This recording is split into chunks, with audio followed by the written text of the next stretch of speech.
Blast हो गया, बच्ची यहाँ पे गिर गई, बच्चा वहाँ पे गिरा, मेरे तीनों पोर्शन जो है ना वो ब्लास्ट हो गए। तो अभी कुछ भी नहीं रहा, पानी के गिलास तक नहीं चीज बच्ची मेरे पास।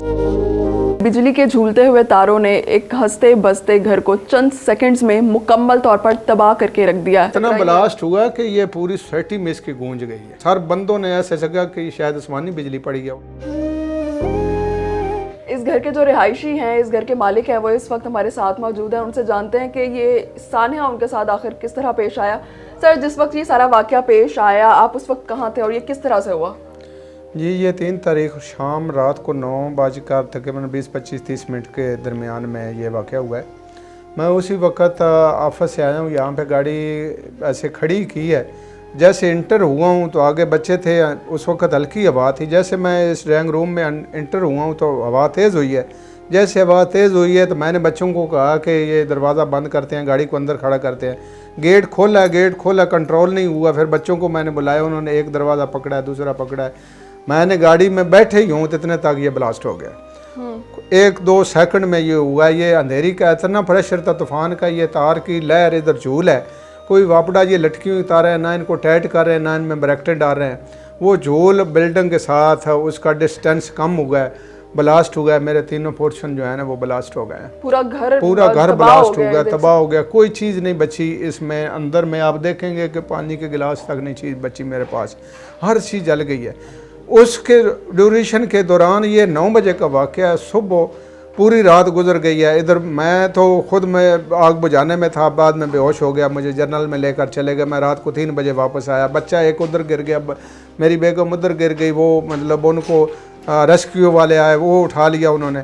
बाहर मेन वायर्स देख रहे हैं, ये हाई वोल्टेज वायर्स उसी की बात करना चाह रहा हूँ। इस सोसाइटी की तरफ से या वापडा की तरफ से आपके घरों के लिए कोई मैं वो उसी बात पे आ रहा हूँ कि ये वायर है, इसमें 1,32,000 ये KVA की वायर है।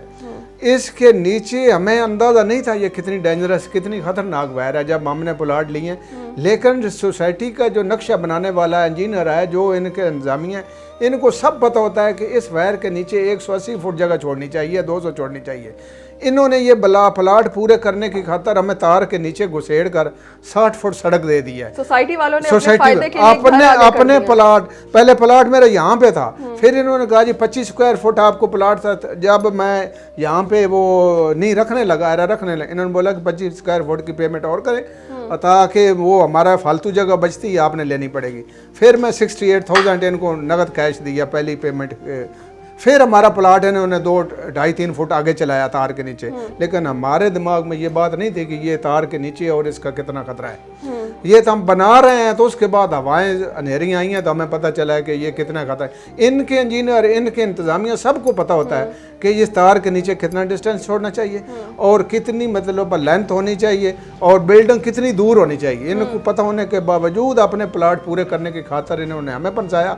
वापडा की ये है कि वापडा ने जब हम बिल्डिंग बना रहे थे तो उन्होंने क्यों नहीं हमें रोका कि ये इसके नीचे तो ये वापडा का इतना एरिया है, आप नहीं बना सकते।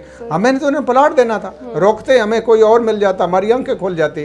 उन्होंने नहीं रोके, वो बन गया, मकान बन गया। उसके बाद ये दूसरा हादसा है, तीसरा हादसा है जगह पे। कोई सोसाइटी में इससे पहले भी इस तरह का हादसा होगा? मेरे 6 महीने पहले मेरे साथ थोड़ा हुआ है। दोनों पोर्शन नीचे वाले खराब हुए थे, अभी तो सब तबाह हो गए ना। 2 पहले भी हुए हैं, 6 महीने पहले भी होगा, इसी तरह हुआ। किसी बंदे ने मेरी, ना इंतजामिया ने, ना हुकूमत ने, ना पुलिस ने, ना वापडा ने, किसी ने खबर नहीं। शिकायत दर्ज करवाई थी? शिकायत उस वक्त मैं अपने लेवल पे कराई है, कोई हाईलाइट नहीं किया। मैं चुप करके बैठ गया हूँ कि मतलब कोई आता है, मैंने बना लिया। अभी तो मेरे पास मतलब कुछ भी नहीं रहा बेटा। मैं तो बिल्कुल जो कुछ था इस घर पे लगा दिया बच्चों की खातर, तो अभी कुछ भी नहीं रहा। ना वापडा वाले आए हैं कि वो देखें कि इस तार की क्या सेफ्टी होनी चाहिए, या इंतज़ामिया वाले आए कोई बंदा, ना हुकूमत में। कल के चीफ मिनिस्टर के वो जा रहा हूँ, उसकी वो शिकायत सेल पे, कोई बंदा नहीं सुन रहा। तो कोई जानी नुकसान तो नहीं हुआ? यानी बच्ची मेरी जली है। हाँ, बच्ची वो बच्ची उधर, बच्ची यहाँ पे गिर गई, बच्चा वहाँ पे गिरा। ब्लास्ट हुआ था पूरा, ब्लास्ट हुआ, इतना झूलती तारे जो आपके घर से इतना ब्लास्ट हुआ कि ये पूरी सोसाइटी में इसकी गूंज गई है। अच्छा। हाँ जी, हर बंदों ने ऐसे जगह कि शायद आसमानी बिजली पड़ी गया, उनके जहन में ये था। फिर जैसे जैसे लोगों को पता चला, रात को लोग सारे थे, 300-400 बंदा इकट्ठा हुआ, लेकिन सोसाइटी का कोई बंदा नहीं आया। ये घर के अंदर इस वक्त हम मौजूद हैं। ये घर का जो है वो ऊपर वाला पोर्शन है, लेकिन आप देख सकते हैं कि इस वक्त कुछ समझ नहीं आ रहा कि टीवी लाउंज कहाँ पर है और जो बेडरूम है या क्या। घर की सूरत हाल इस वक्त बहुत ही ज़्यादा ख़राब है। फर्श टूट चुके हैं, सीलिंग छतें पूरी टूट चुकी हैं। ये घर जो है वो तकरीबन मुकम्मल तौर पर तबाह हो चुका है। सर, कब बनाया था ये घर आपने? मैं 2 साल तकरीबन इसमें रिहाइश लाई थी। उस वक्त तकरीबन 80% मैंने मुकम्मल किया था। फिर 2 साल में आहिस्ता आहिस्ता जितनी मेरे पास गुंजाइश थी मैं काम करता रहूँ। अभी भी 100% मुकम्मल नहीं हुआ 2 साल में, लेकिन मेरे हिसाब में अभी मुकम्मल हो चुका था। अभी मेरा घर तकरीबन कोई 2.25 करोड़ का घर था मेरा, ये ट्रिपल मेरा जितना खर्चा हो चुका है। तो अभी जो मेरा लॉस आया, जो बंदे भी नीचे निकलते हैं, जो आते हैं कहते हैं कम से कम 70-80 लाख 1 करोड़ का आपका दोबारा अगर इसी को रेनोवेट करें का आपका खर्चा आएगा। अभी मेरे पास तो 1 रुपया भी नहीं। अच्छा, आपके जो बीवी बच्चे जिस वक्त ये सारा वाकया पेश आया यहाँ पर घर पे मौजूद थे, जख्मी हैं, उनकी हालत खतरे से बाहर है? जी अल्हम्दुलिल्लाह जख्मी ज़रूर हैं लेकिन बच गए हैं। उनकी टांगों पे जली हैं, उनकी टांगें जली हैं बेटी और बेटे की, लेकिन अल्लाह पाक का शुक्र है वो बच गए हैं। ज़हनी हालत उनकी क्या है? जहनी वो नहीं मिलते किसी से। वो सारे चैनल आए हैं, वो कहते हैं हमने चैनल के सामने नहीं जाना, ना घर वाली साइड पे आते हैं, ना देखते हैं, ना वो नहीं आते इधर।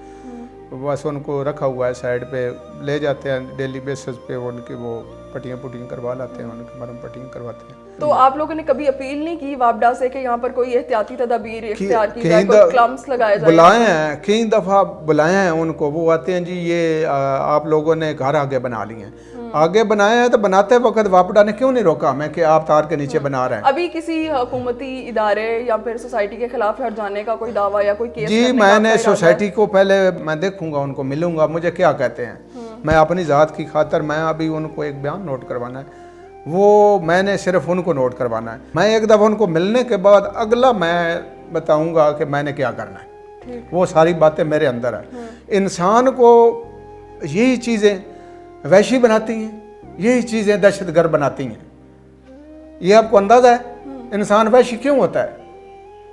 अभी बच्चे मेरे बाहर पड़े हो गए, मैं करोड़ों रुपये यहाँ पे लगाया हुआ है, और जिनकी गफलत है, ना वापडा आ रहा है, ना हुकूमत आ रही है, ना सोसाइटी आ रही है।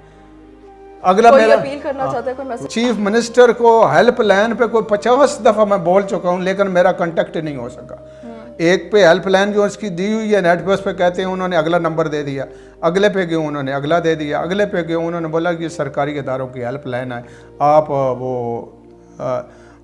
उधर उस अदारे में जाएं, सोसाइटी को मिलें, जो सोसाइटी के अंडर जो महकमा उनको मिलें, उधर जाते हैं। कोई बंदा बात सुनने के लिए तैयार ही नहीं। ना मेरी अपील तक अभी तक हुकूमत तक किसी ने नहीं पहुँचाई। 8 चैनल कल हो चुके हैं, लेकिन अभी तक किसी हुकूमत के बंदे ने मुझे नहीं पूछा। सारे चैनलों पे ये बात चल चुकी है।